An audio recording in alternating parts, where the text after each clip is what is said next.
I am just beyond excited for today.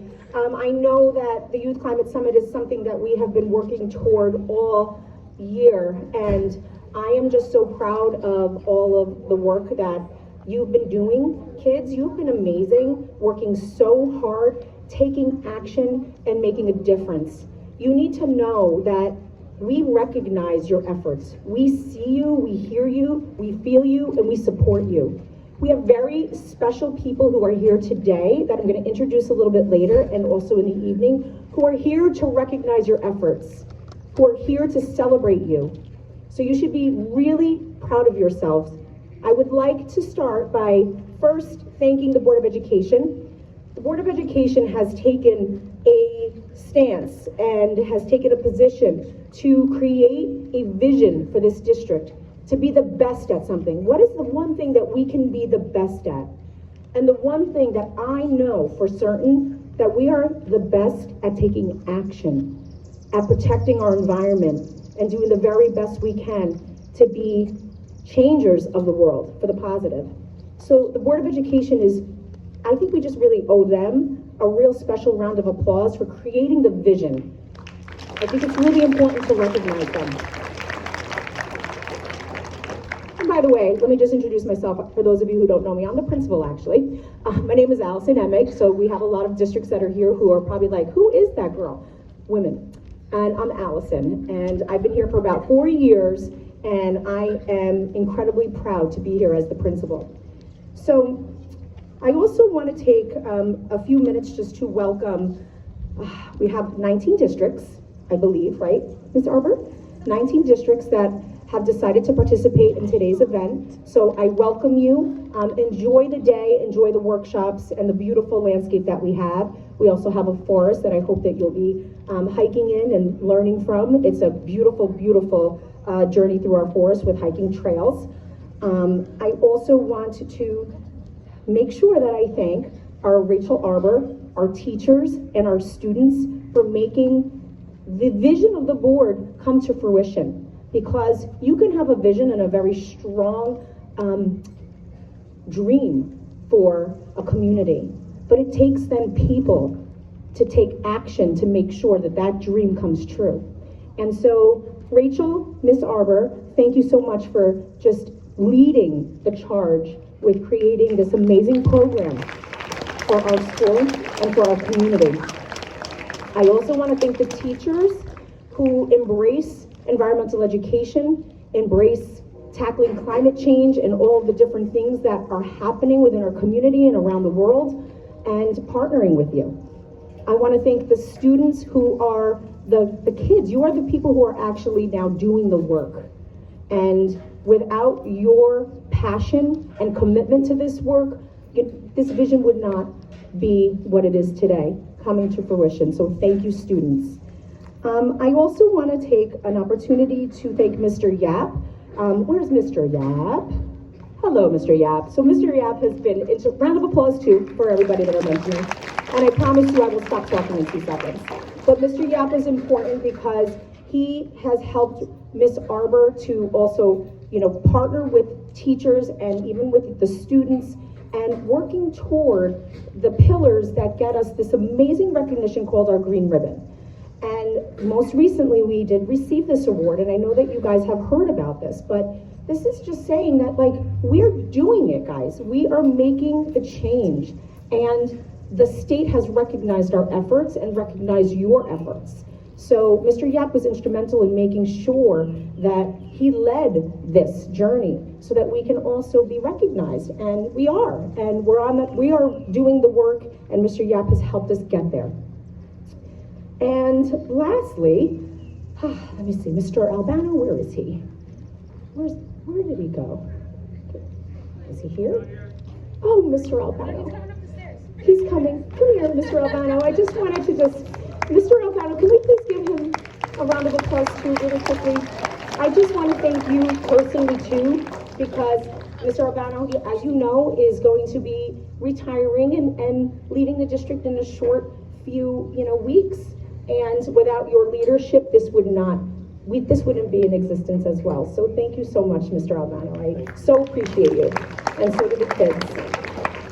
Okay, I hope I'm not missing anybody, but the most important thing today, this morning, is our keynotes. So I am going to now pass it to Ms. Arbor so that she can introduce the students who will be presenting this morning. Thank you, Ms. Arbor. Come on up. Oh my gosh, are you guys ready to have like maybe the best day of your life? Oh, thank goodness. So I am so excited to introduce these keynote speakers. I just want you to know that these students from 5th to 8th grade have volunteered their lunch and recess almost every single day for the past 2 months because they care, because they are each they identified a problem that they care about and then they did something about it. And I am so excited for you to hear what they did about it and how you can get involved. Hopefully you'll come back tonight for our evening event from 4:30 to 7 because many of these speakers are sharing their research with the public at their own booth. But you don't want to hear me speak. You want to hear them speak. So really quickly, I'm going to introduce them all. Keynote speakers, why don't you come around? They're going to tell you their...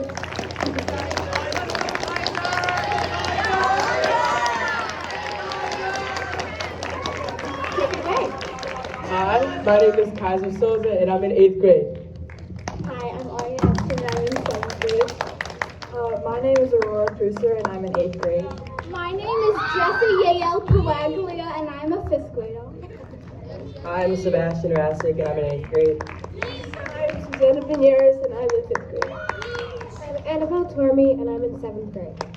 I'm Ariana Sajak and I'm in 5th grade. I'm Lucy and I'm in 6th grade. My name is Nina Pettibone and I'm in 7th grade. My name is Halcyon Dansoff and I'm in 5th grade. Right. So, the theme of this year's keynote presentation is turning climate anxiety into climate action. I just want to point out another amazing thing. This was a totally student-driven event, including down to the logo, which was designed by one of our keynote speakers, Sebastian. So everything about this event is student-driven by you guys. So thank you so much. Kaiser, take it away.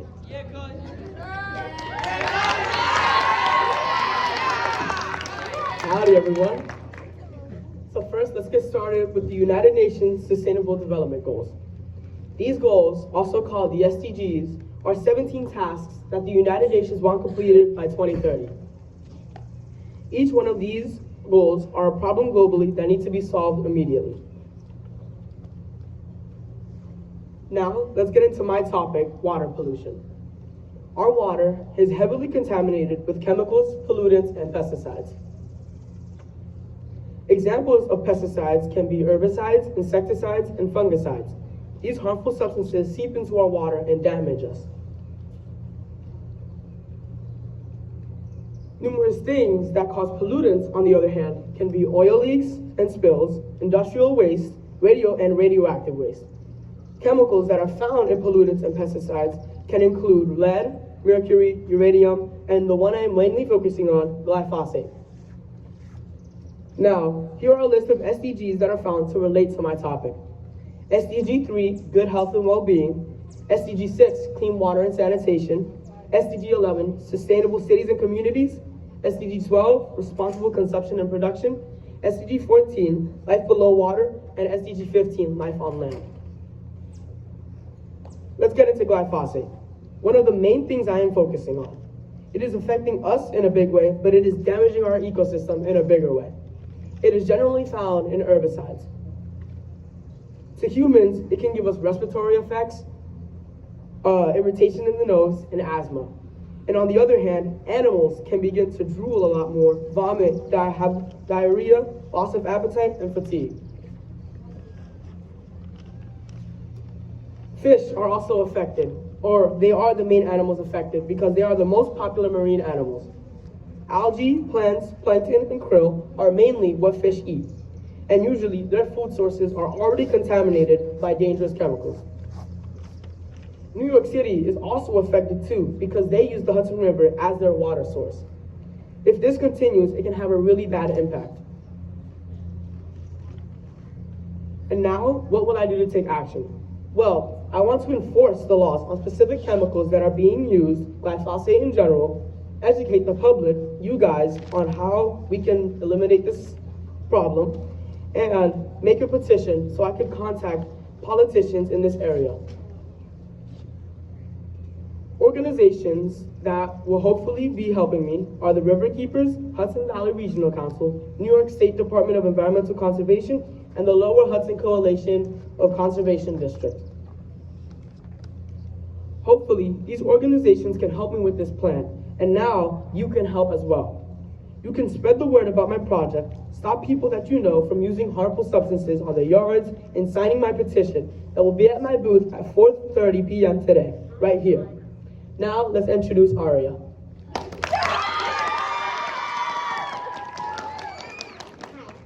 In addition to chemical pollution, litter pollution is also a huge problem on land and in water. Every year we dump 2.12 billion tons of waste globally. This is equivalent to almost 5 million pounds, or almost 5 trillion, pounds, or almost 4 million male African elephants. If all this waste was put on trucks, they would go around the world 24 times. Raise your hand if you have ever littered or been bothered by seeing litter on the ground while walking. Okay. You should be if you're not. Because within that horrifying 2.12 billion tons of waste dumped globally per year are about 300,000 plus tons of plastic, which are either littered or not disposed of correctly each year. And this is just in America.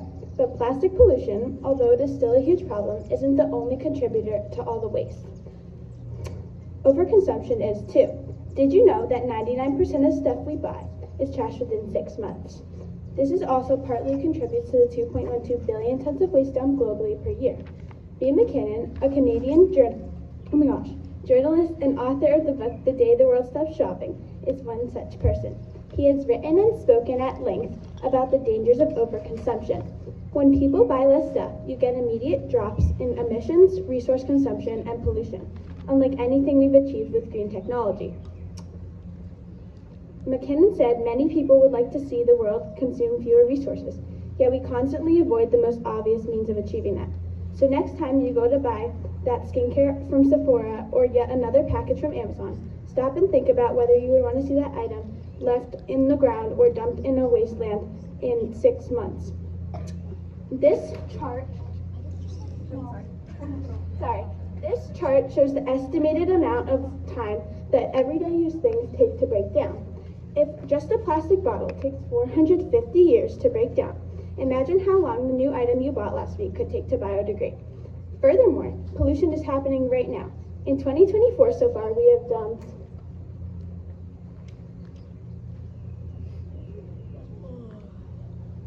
797,431,000 tons of waste and counting this year, and we aren't even halfway through the year yet. But if somehow you aren't inspired to help from what I just told you, you should definitely be ready to help after what I'm about to tell you. When you litter, it's not just affecting the earth and the animals, you're also affecting humans. Every time someone fails to dispose litters at the beach of their waste properly, they just contribute to the spread of toxic chemicals into the environment. This is because ocean waves and radiation from the sun break down plastics and turn them into microplastics. Microplastics around the environment carrying chemicals used in plastic production along with them and end up being consumed by people through food, water, and breathing them from the air. Ingestion of plastic is really dangerous. Microplastics can really damage human cells, which can lead to cancers, lung disease, and birth defects. Plus, the chemical additives in plastics can be toxic, which can alter hormone activity and which disrupts reproduction, growth, cognitive function. Microplastics act as vessels for pathogens too, enter the human body, and it increases the spread of disease. Luckily, there are ways we can help this litter problem. I chose this topic because litter is affecting our climate, and I think more people should be aware that the gum wrapper you threw out the window last week is contributing to the 23.7 billion pieces of litter that are dropped along United States roadways per year. And I think that one day, if we keep dropping trash on the ground carelessly, it's going to have a long-term effect on us. So, for the action component of my action project, I organized a litter pickup event at the local hiking trail called Little Stony Point on May 11, 2024 from 1 to 3 p.m. to spread awareness about littering and to keep our community clean. We had around 10 people attend the trash pickup and picked up 12.2 pounds of trash throughout the beach, trail, and rocks by the water on the hike. One of our very talented Garrison School artists took the litter home to create an art project from it, and that you will learn more about later. But finally, you can help by picking up litter when you see it on a trail or hike or in the parking lots, etc., or by hosting litter pickup events, and of course by telling others not to litter, and obviously not littering. Lastly, the SDGs my topic relates to are SDG 13, Sustainable Cities and Communities, Climate Action, Sustainable Cities and Communities, SDG 11, Life Below Water, SDG 14, and Life on Land, SDG 15. This is because they are all either affected by litter or can help get rid of litter. Thank you so much for listening, and here are some photos from the trash pickup.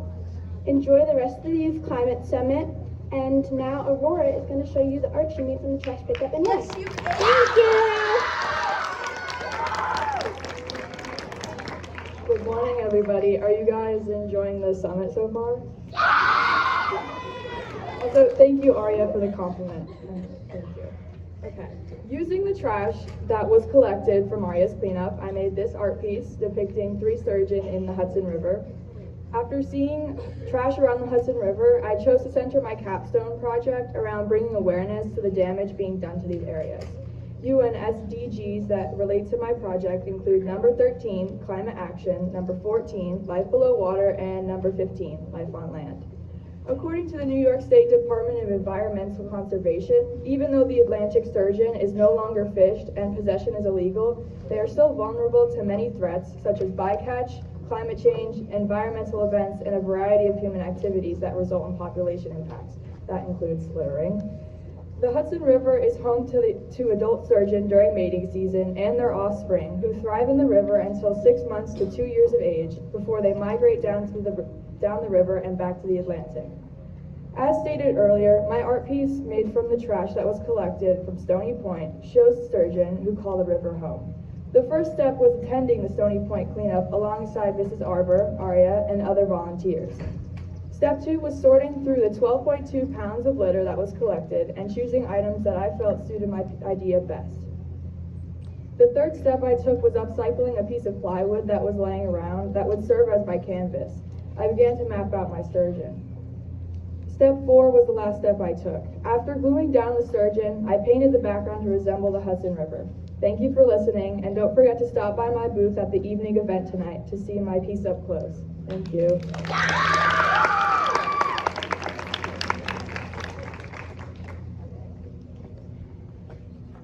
Hi. Not only is plastic waste a big problem, as Aurora showed you, but so is fashion waste. That's when you throw away clothes you don't need. In fact, 1,800 gallons of water are used to make one pair of jeans, so it's even more wasteful to throw those away. All those clothes end up in landfills which pollute the earth, but you can make better choices. Donate old but still usable clothes to used clothes websites like Goodwill or ThredUp. You can also get used clothes at cheap prices there too. And if there's only a small rip, you can also try and fix the shirt. Plus, if your clothes are completely trashed, you can recycle them at the Take Back Bag website, where you throw a bag, when you throw stuff into a bag, and then it goes to be recycled and turned into new clothes. I got this idea from going to an island 30 miles off the coast of Massachusetts called Nantucket. There's a place there called the Take It or Leave It, where you could get stuff there that other people didn't want for free. I want to do that with clothes. And also, I'm working on another project where I'm trying to convince the mayor of Phillipstown to put something just like that in here. Now, how about we all welcome Sky up to show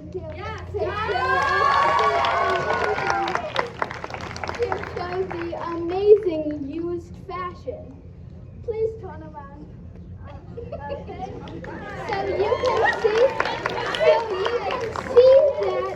So you can see that there are some stainless because there were some cracks in it, so my family fixed them up with fabric paint, showing how quickly you can fix clothes that other people might readily throw out.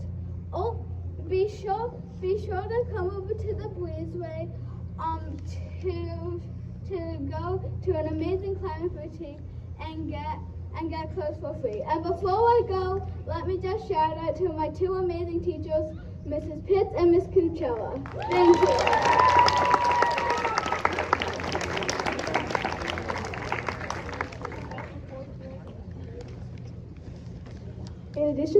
In addition to clothing waste, another type of waste that happens every day is the improper disposal of soft plastic. Though it may not seem like one, it is a very crucial problem. But don't worry, there is a way that all of you can help. My plan relates to UN SDG number 13, climate action. My plan is all based around soft plastics. Now some of you may be wondering, what are soft plastics exactly? Well, soft plastics are typically transparent, but not always. And if you can stretch your finger through it like that, it is soft plastic. Also, things with metallic insides like chip bags are not soft plastics. You use things like this lots of times at home, like if you use non-reusable grocery bags, red bags, or Ziplocs.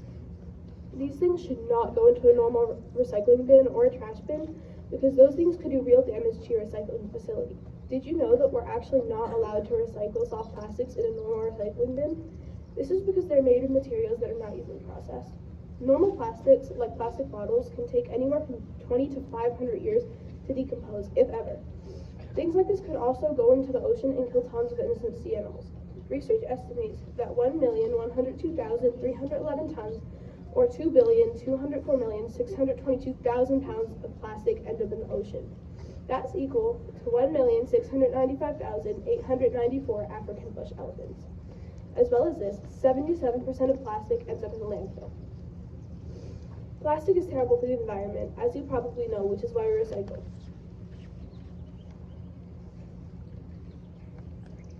But this pie chart shows that only 9% of plastics are recycled. What's even worse is that 14% of plastics are incinerated, which means they're burned.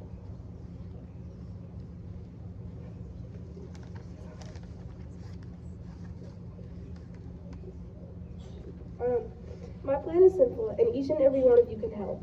I will be setting up bins like this one all around our school and outside our school. It would be such a big help that if you happen to be carrying any soft plastics, that you would kindly find one of these bins and throw it out there. Some other places where you can donate soft plastics outside of this school are Acme, Kohl's, Stop and Shop, Whole Foods, and Food Town. Every day you could be throwing out tons and tons of soft plastics without even knowing you're doing something environmentally harmful. Every time that you put a piece of plastic into one of these bins, you're not just helping with one goal, but with two. Next Treks has set up a competition where if we can raise 1,000 pounds of soft plastic, we will receive a bench made of compressed soft plastics. Also, when you put plastic in this bin, know that that plastic can now become anything from a new bag to an entire outdoor deck. Plastic is made from raw materials like natural gas or oil. Many chemicals interact at high heat to create the plastic, releasing harmful chemicals into our atmosphere. As you can see, this is a very large problem, and the best way to make an impact is if everybody helps. Thank you. Now Annabelle will teach you about greenhouse gases. To expand on what Susanna said, when greenhouse gases are released into our atmosphere, this becomes a big problem. In order to understand why this is a problem, you need to know what the greenhouse gas effect is. The greenhouse gas effect is when people burn fossil fuels. That is the main thing that contributes to greenhouse gases. People burn different fossil fuels to create energy. These fossil fuels are creating a blanket over our Earth, trapping all of the heat. Some of the gases contributing to this effect are carbon dioxide. Carbon dioxide is a greenhouse gas. Another greenhouse gas is nitrogen oxide. This is a greenhouse gas that is also known as laughing gas. Another greenhouse gas is methane. Methane is a greenhouse gas that is a fuel used worldwide. The last greenhouse gas I want to talk about is ozone. Ozone is often brought up and is a big problem. Ozone affects life on Earth in some good ways and some bad. Ozone is often referred to as the ozone layer. It's important to note that these greenhouse gases exist in nature already, but the problem is that we're taking fossil fuels out of the Earth and burning them, disrupting the balance of greenhouse gases we have in our atmosphere. The greenhouse gases I talked about are nowhere near all of them, but were some key ones. The greenhouse gases are what traps the heat around our Earth. Fossil fuels are one of the main things that creates heat and creates carbon dioxide. Some of the things fossil fuels are used for is to heat up your water, to heat up your house, and for electricity. If you don't have solar or community solar, you are most likely getting your electricity from fossil fuels. The first picture shows solar radiation going into our atmosphere. Only some of it is coming out because the solar radiation gets trapped in our atmosphere. According to the Department of Energy, solar radiation is an electromagnetic radiation emitted by the sun. Solar radiation can be captured and turned into useful forms of energy such as heat, electricity, and using a variety of technologies. The second picture shows different fossil fuel examples. The examples are coal, oil, natural gas, kerosene, and propane. All of these are important because these are the most well-known fossil fuels that we use.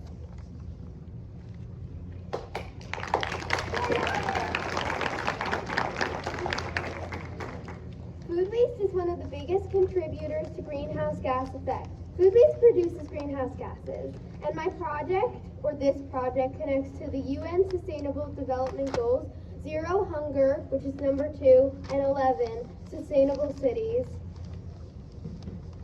120 billion pounds of food is wasted every year. Food is thrown away and it is sent to landfills, which, as you know, is really bad for the environment. This is the good food cycle. It shows an apple tree going to a grocery store, and then it should be going to people in need, like children and adults. But this is the bad food cycle that happens most of the time. Food starts out at an apple tree, then it goes to a grocery store, and then it goes to a landfill, which creates more greenhouse gases. Why does food waste matter? Food is currently going to waste when it could be going to people in need. Food waste also creates greenhouse gases, which, as everyone probably knows, are bad for the environment and contribute to climate change. Like when you throw away an apple, 0.06 kilograms of CO2 would be released into the air. Climate change affects our Earth by bringing more severe storms, hot weather, and droughts. Wasting food also consumes energy. Food waste accounts for about 25% of materials sent to landfills. Food effects and how you can help. Food waste has a global effect. Food insecurities affects people globally by affecting their health and job opportunities and money. It also affects things on a local level. Adults experience food insecurities, which affects their health. Adult food insecurities make up 11.2 to 39% of global population ranging by the country. Food insecurities affects kids' mood, memory, and all of which a child needs to be able to be successful in school. Others can get involved by not throwing away food with one bad spot on it. Look up your closest food pantry or check out the ones nearby, like Phillipstown Food Pantry, Fishkill Food Pantry, or Cold Spring Food Pantry. This is to thank the local businesses for specialing out and donating food. Panera Bread, Kitchen and Coffee, Peaceful Provisions, and Beacon. Please visit my booth to learn how and where you can donate food and to find local businesses that support people with food insecurities. Thank you.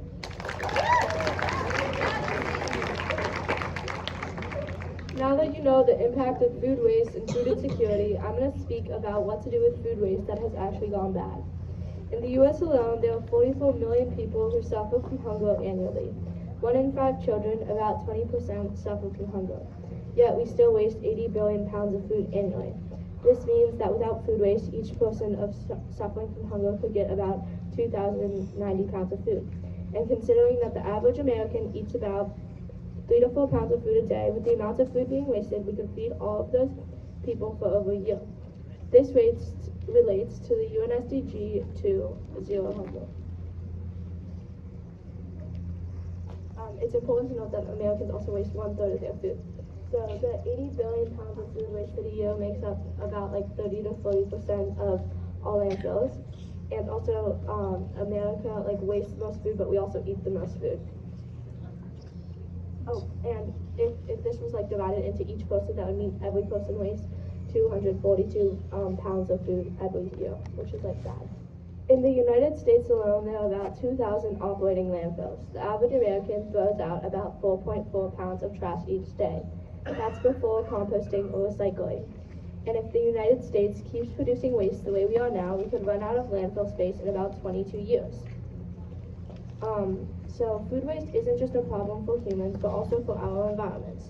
Landfills are gross and smelly, and they do not make sustainable development for cities. UNSDG Goal 11. Landfills take up a huge amount of land. The process for creating a landfill goes like this. Dig a hole in the earth, fill it up with trash, and then when it gets full, seal it with concrete. So Miss Alba decided to do, and I decided to do like a carbon footprint example, so how much carbon it actually takes to get like one apple. So even if like you're shopping locally at like Fish Hill Farms, it takes 780 pounds of CO2 because for every 1 minute that your car is on, it burns 20 pounds of carbon dioxide, and that's released, and that's counting how much like the apples, like how much the apple releases when it goes to landfill. So from Fishkill Farms to Food Town, 14.9 miles, 23 minutes of driving. Food Town to home, like about 5 minutes of driving, and then home to a landfill, 8 miles, 12 minutes. So a total of 780 pounds of CO2 just to get an apple.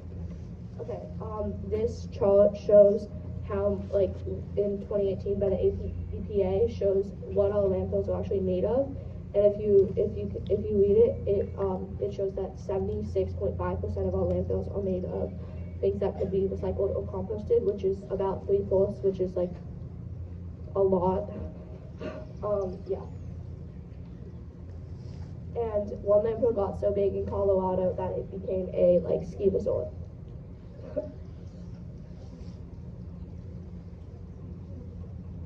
Okay, so when I found out this, I decided to do something about it. So the topic I chose was composting, and the reason is because in September and October, during STEAM, we learned about like the benefits of composting, and as I just talked about, also like the disadvantages of landfills. So I collected compost from a few of my neighbors, and I went to the Boston Farmers Market. I went to the farmers market to teach people about the organization I partnered with, Phillipstown Food Scraps. At the farmers market, I learned that many people in Phillipstown already compost in their backyards, but I was still able to sign like 10 families up, so like 30 people, and it went for like 5 hours in like 2 weeks. So a lot of people were like really hesitant to come up to me, but some were enthusiastic. So how can you get involved? At the evening event tonight, I will have a booth set up with the Phillipstown Food Scraps organization. As you know, our school has already sent home some infographics about all the information for Phillipstown Food Scraps, but we'll have more of those and a sign-up list. You can also just compost in your backyard.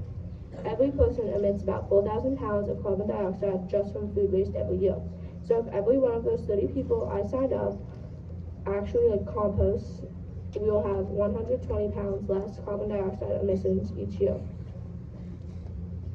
Okay, composting at GUFS. During our STEAM class in 6th grade with Miss Albo in September and October, we identified a gap in the environmental infrastructure at GUFS.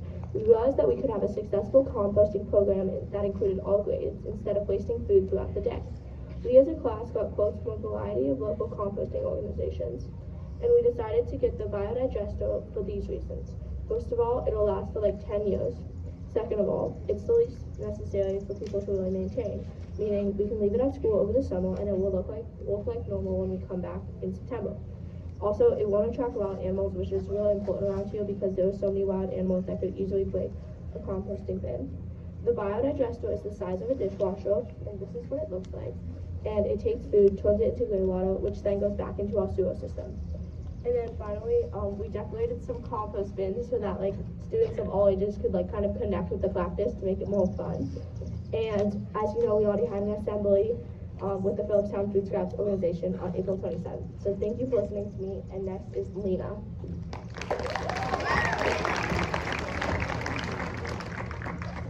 Thanks for talking about food waste for speaking about food waste with us. Speaking of waste, I'm here to talk about plastic waste.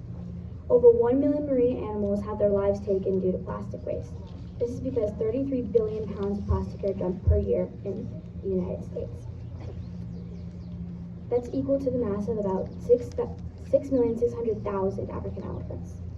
More than 15 million metric tons of that 33 billion pounds of plastic are plastic straws. Plastic releases heavy metals like cadmium, lead, zinc, and copper. These heavy metals are toxic to aquatic animals and can destroy their ecosystems. Did you know that 500 million straws are used per day just in the United States alone? And what's even worse is that none of those straws can get recycled, and after they've been dumped into the ocean or into a landfill, they take 200 plus years to decompose. My project is to reduce plastic waste by eliminating plastic straws in our community and replacing them with metal straws.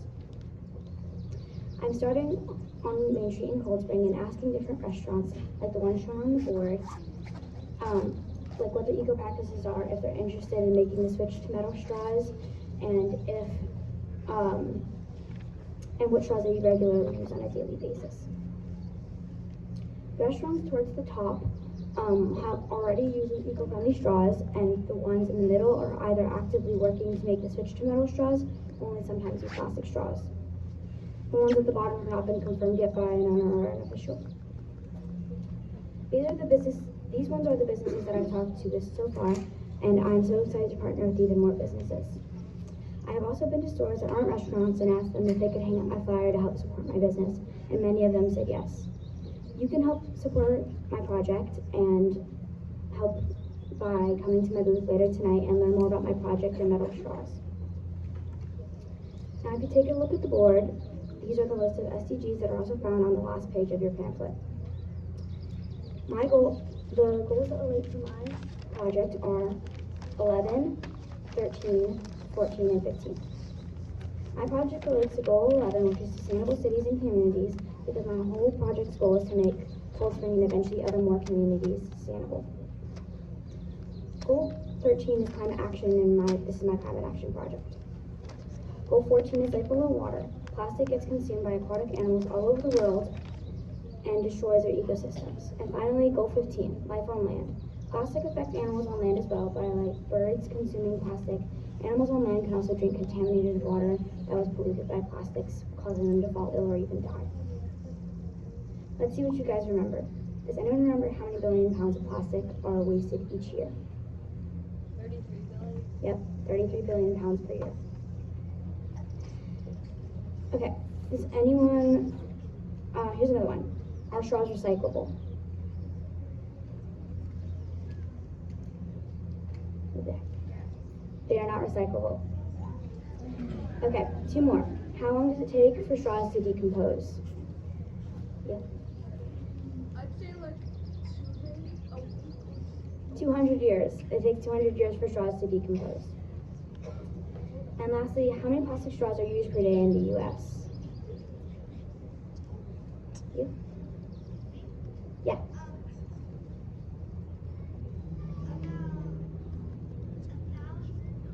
$500 million per day in the U.S. Thank you for listening to my presentation, and I look forward to seeing you later today at my booth.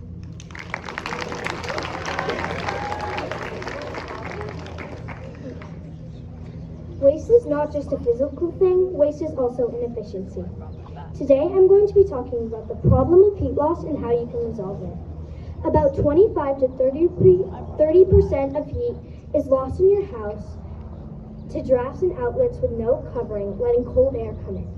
That means if you paid an average of $400 on an electricity bill, 100 of those dollars would be due to heat loss. Also, about 2 to 5% of heat is lost per household of the 25% of heat that is lost. In addition, did you know that attics, windows, and ducts are the main cause of heat loss? Why you need outlet insulation covers is because outlets are one of the main causes of heat loss.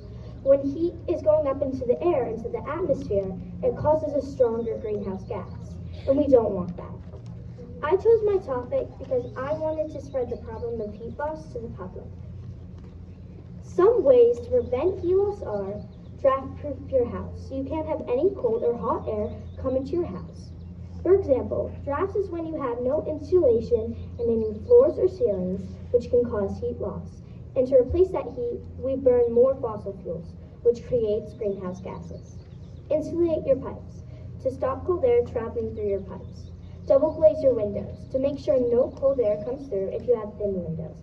And lastly, hang heavyweight curtains. Thick fabric with a good lining, hung as close to the window as possible, can insulate the windows very well and very accurately. These are different types of outlets and switches that you can put underneath your outlets to stop the cold air and hot air coming through. And the UN SDG that mostly related to my topic was number 13, climate action, and more specifically atmosphere.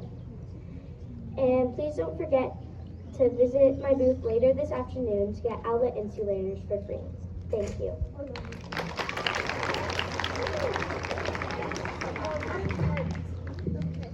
Now that Halcyon has told you all about heating efficiency, let's talk about a way to make energy efficient, renewable energy.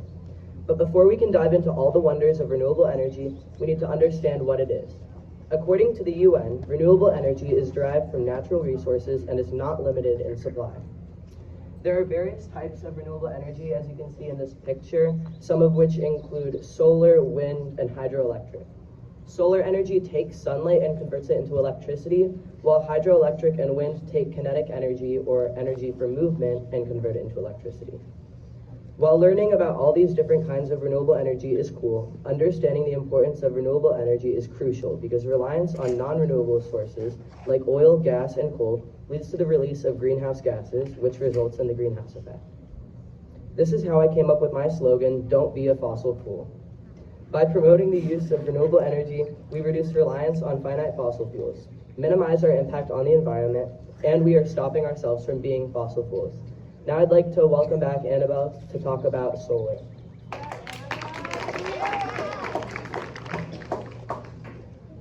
My project focuses on solar energy.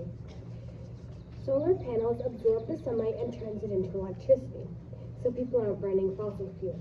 Did you know solar is a great way to reduce your carbon footprint?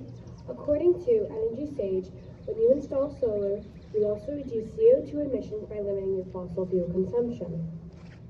The first picture shows what's going into your carbon footprint. There are many things that go into your carbon footprint.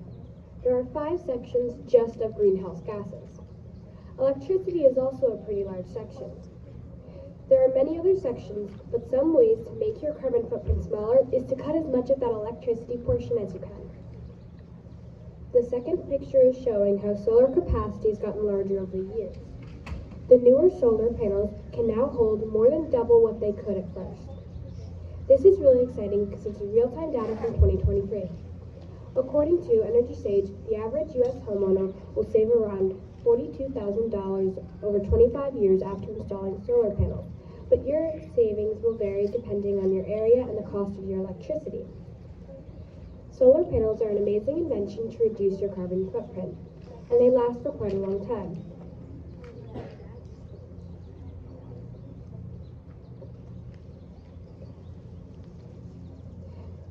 They actually last for an average lifetime of 25 years. The first picture shows how solar panels can live for less than 25 years. Solar panels will live for under 25 years if they have adverse weather conditions or low-quality solar panels, poor quality installation, lack of cleanness. All of these things cause the lifespan to decrease to less than 25 years. Solar panels can also live for more than 25 years if they are good quality solar panels or if the solar panels have high quality installation. Also, if the solar panels have regular maintenance checks. If all of these conditions are met, solar panels are extremely likely to live for 25 years or more. This picture shows the global energy consumption by fuel type. 6% is nuclear, 24% is coal, 32% is gas, 38% is oil. Oil is the largest portion, and oil comes from the earth and is in many, many things. The last portion is renewables, just 9%. Renewables is the second smallest portion. Renewable energy is solar, windmills, and other things. What I am doing for all of this. I am helping people sign up for a free consultation for solar panels. The consultation will tell you how much solar is for your area and if your house has good sunlight. I am using a website called Energy Sage to do all of this. Energy Sage will tell you how much solar is for your area and if your house has good enough sunlight for it and if it's an overall good idea for your area. You can also help by coming to my booth and signing up for a free consultation. There's also little things like turning off the lights when you aren't in the room and trying to get solar panels or community solar, which Sebastian will talk more about. Also, try to conserve energy and be mindful of how much energy you use. Every little thing counts. Now we're going to go from the sun to the light bulb and see what comes next.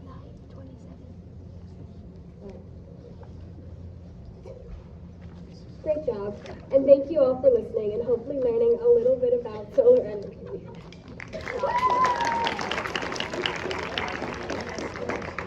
Thank you, Annabelle, for telling us all about solar, so now I'll talk about an alternative. In 8th grade, here at the Garrison School, each student has to do a civics capstone project with the goal of obtaining the seal of civic readiness. At the beginning of this project, we had to choose an SDG, or Sustainable Development Goal. I chose SDG number 7, Affordable and Clean Energy. My action step was sending out a poll on Google Forms called Renewable Energy in the Garrison Community, which collected 81 responses. My goal was to learn more about what prevents people from installing renewable energy and what I could do to help. So in the pictures on this slide, the question asked was, do you have any form of renewable energy installed? And 66.7% of people answered no. And then I asked, if you answered no, what is the reason? And like I assumed, the leading reason for why people did not have renewable energy was cost.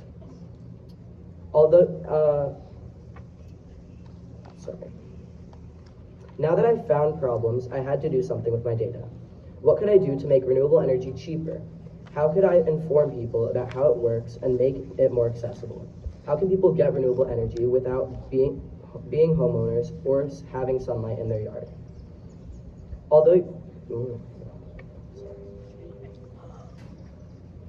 So I found a solution, community solar.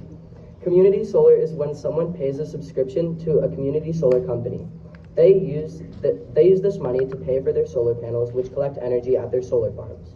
This energy takes form in credits, which can be directly applied to someone's electricity bill, therefore making it cheaper.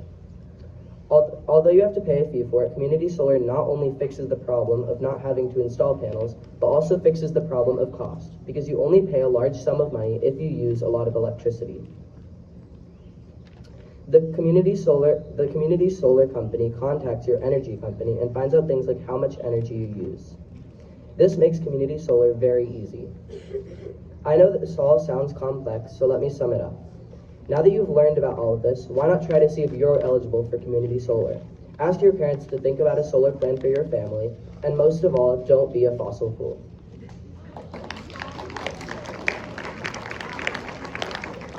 All right. I have to turn it down because I'm definitely not as tall as Sebastian. So I'm just going to quickly run through just how much research these students did. There are about 8 slides worth of research. They learned how to cite. They are just, I can't even brag about them enough because it had a superscript because they have just gone so above and beyond. And we lost a lot of time because a lot of people got really sick and they have all rallied. So huge round of applause for our keynote presenters. Wow. And thank you so much for being such a great audience. I know that I'm just blown away by the variety of topics that these students chose to focus on, and a lot of students who aren't up here right now who have a booth at the evening event as well. Every topic they chose, they ran with. They did something about it, and it's just so special. So I want to make sure that we stay as on time as we can. The sun is coming out to thank these amazing keynote speakers. Just a quick announcement before I hand it back over to Ms. Emick.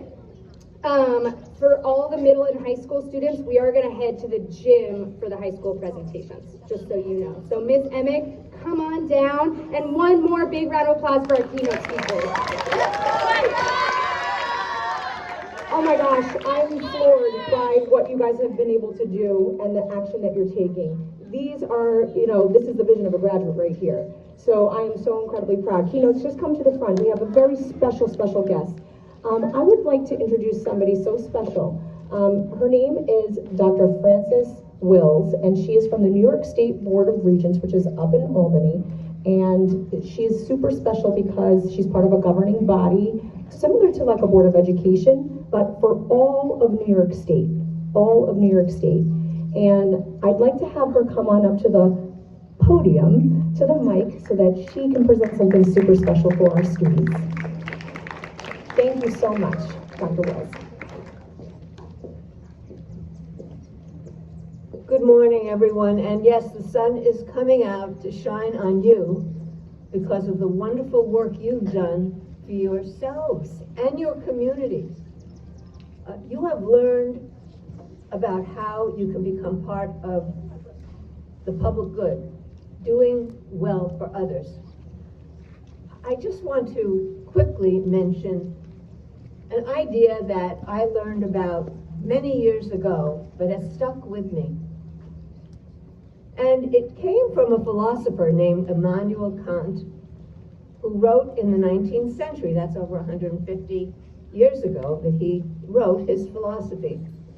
It was called the categorical imperative. And what was it? It was about ethics.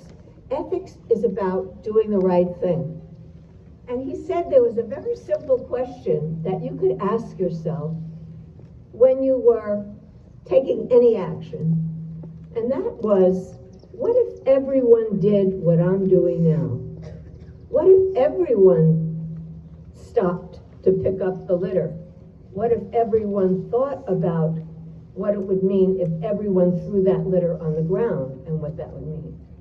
So it's a very simple question, and it's helped me a lot in my life. What if everyone did what I am doing now, like speeding or cutting over to the right in those lanes, you know? And it sort of kept me centered. And I hope that you will think about that line. What if everybody did what I'm doing now, for the good or not? What would it mean for the world? And you've taught us today so many things we can do. And one of those things is, of course, just thinking about our daily actions. And I learned so much about solar today. I have solar panels on my house, and I learned more about that. I learned more about recycling. I didn't know about the soft containers, so I learned something today about that. And we do compost in our homes, in our place, but there are ways to do that for the community.